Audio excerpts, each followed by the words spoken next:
Hello friends, welcome to my channel Chandni in Europe. मेरा नाम चांदनी है। मैं पोलैंड के रोकला सिटी में रहती हूँ और मैं अपने चैनल पे ऐसी ही इन्फॉर्मेटिव वीडियोस डालती रहती हूँ। तो मैं आपके लिए लेके आई हूँ बहुत ही अच्छी गुड न्यूज़।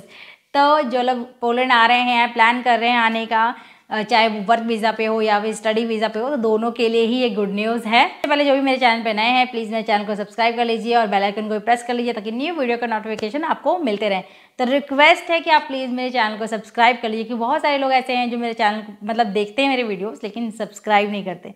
तो सब्सक्राइब कर लेंगे तो मुझे मोटिवेशन मिलेगा और मैं आपके लिए ऐसी इन्फॉर्मेटिव वीडियोस लाती रहूँगी। मैं यहाँ पे स्टडी वीज़ा के बारे में इसलिए बात कर रही हूँ क्योंकि जो लोग स्टडी वीज़ा पे यहाँ पे आते हैं वो कुछ ना कुछ यहाँ पे जो है कि पार्ट टाइम जॉब वगैरह करते हैं, तो उनके लिए भी ये वीडियो बहुत ही इंपॉर्टेंट है।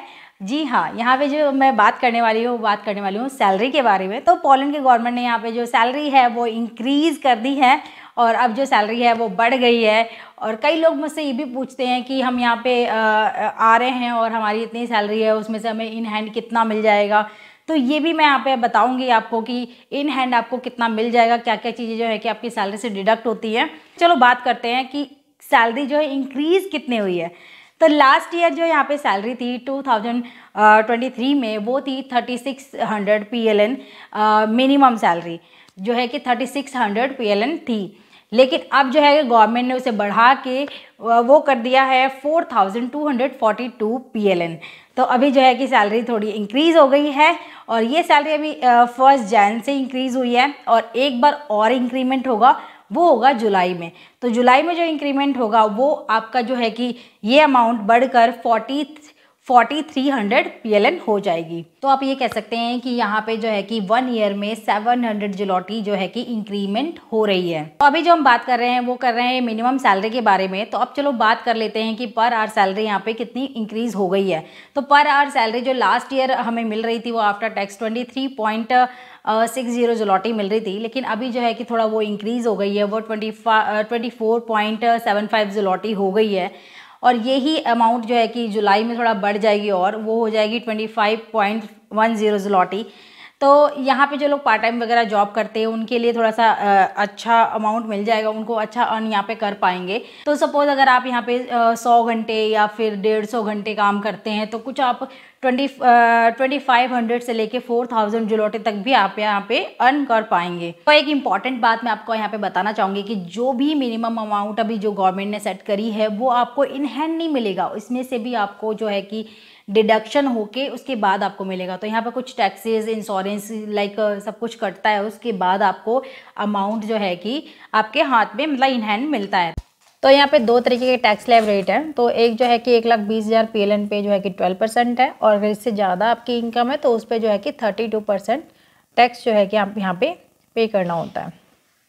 इसके अलावा आपके सैलरी से जो डिडक्ट होता है वो होता है सोशल इंश्योरेंस कंट्रीब्यूशन, जो इसमें आपको रिटायरमेंट का कटता है, आपका डिसेबिलिटी कटता है, सिकनेस का कटता है।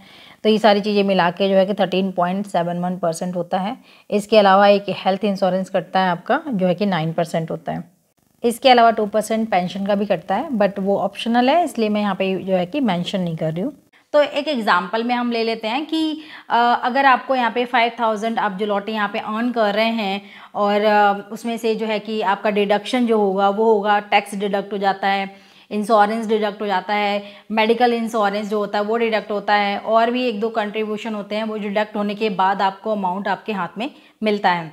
तो यहाँ पे जैसे 5000 ज़्लॉटी आप अगर अर्न कर रहे हैं तो उसमें से लगभग आपका 1500 ज़्लॉटी मान लो कि आपका डिडक्ट हो जाएगा। उसके बाद आपको जो कि है 3500 ज़्लॉटी आप यहाँ पे मिलेगा इन हैंड। तो मैं एक चीज़ और भी यहाँ पे मेंशन करना चाहूँगी कि जिसकी एज 26 के अंडर है तो उनको जो है यहाँ पे टैक्स नहीं पे करना पड़ता है।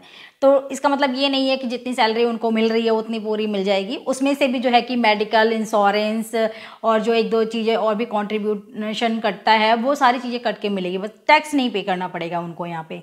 तो ये जो सारी चीज़ें हैं जो मैं मिनिमम सैलरी के ऊपर बात कर रही थी। तो अगर आप एक्सपीरियंस है, आपको 1-2 साल 3 साल का एक्सपीरियंस है, उस बेस पे आ रहे हैं तो आपको यहाँ पे सैलरी अच्छी मिल जाएगी और आप यहाँ पे अच्छा इंक्रीमेंट हो जाएगा। ओवर टाइम वगैरह भी यहाँ पे चलता है तो उसमें भी आप जो है कि अच्छा खासा अमाउंट जो है कि अर्न कर सकते हैं और काफ़ी अच्छी सैलरी आप यहाँ पे ले पाएंगे। तो गवर्नमेंट के रूल के हिसाब से यहाँ पर जो मिनिमम वेजेस हैं वो आपको मिलेंगे ही मिलेंगे। अगर इससे कम पे करता है कोई एम्प्लॉयर तो वो गवर्नमेंट के थ्रू से पनिश किया जाएगा। तो यहाँ 8 घंटे का वर्किंग डे होता है और हफ्ते में 5 दिन ही काम करना होता है। उसमें जो है कि 40 आवर ही काम करना होता है पूरे हफ्ते में, और ओटी वगैरह ला के 48 आवर तक आप कर सकते हैं। आई होप कि आपको आइडिया लग गया होगा कि आपको जो है कि इन हैंड सैलरी कितनी मिलेगी, मतलब क्या क्या चीज़ें जो है कि आपकी सैलरी में से डिडक्ट होने के बाद आपको सैलरी इन हैंड मिलेगी। तो अगर ये वीडियो आपको इन्फॉर्मेटिव लगा हो तो प्लीज़ लाइक कर दीजिए, सब्सक्राइब कर लीजिए मेरे चैनल को। मिलते हैं ऐसे न्यू और इन्फॉर्मेटिव वीडियो के साथ। Thank you for watching, till then bye bye.